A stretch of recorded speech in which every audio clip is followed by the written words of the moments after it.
Hello and welcome to Arsenal Domination and Gooner Gathering, where in this video we'll discover the potential injury crisis that Arsenal may be facing ahead of a return to Premier League action next weekend. And of course, there are many more international games between now and then where the situation could worsen.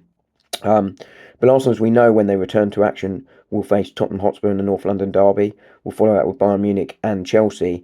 And while we don't know the actual outcome at the moment, they have picked up two defensive injuries during this international break to date.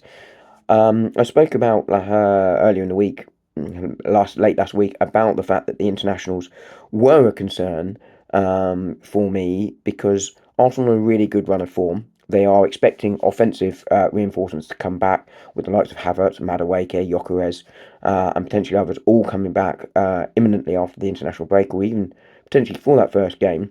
And the hope was that Arsenal could get through this international break without any injuries. But having done so in the last one, I was a little bit concerned that we might.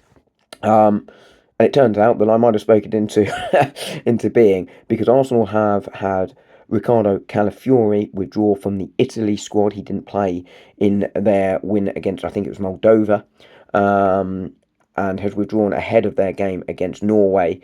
In theory, that could see Italy qualify, but they're going to need a significant goal swing if they are to do so automatically. Norway look the favourites there. But today at the Emirates, Gabriel has come off with a groin injury. It appears to be a groin injury anyway.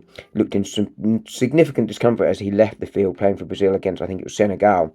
And that leaves Arsenal without two players that have been absolutely rock solid at the back this season.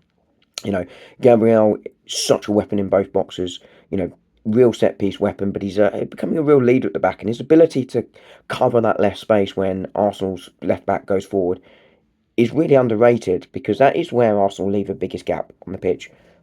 And he covers that magnificently well. He is a big loss. And you just feel when he's there, William Saliba, who we all know the quality of, plays even better. Calafiori, of course, has been a real offensive weapon too. He gets forward, causes a little bit of chaos, overlaps really nicely on that left-hand side, pops up in unusual positions, but his ability to go down that left-hand side, particularly with Trossard when he starts on the left wing, provides some real width. And I think it's going to be a big, big loss for Arsenal there. I'm going to have to make some defensive changes there. The good news for Arsenal is that Hincapié and Miles Lewis-Skelly are more than capable understudies there for Arsenal. So I think from that point of view, the risk is somewhat mitigated. But I was looking forward to Arsenal having a real full-strength squad and seeing what Mikel Arteta did with it over those three games.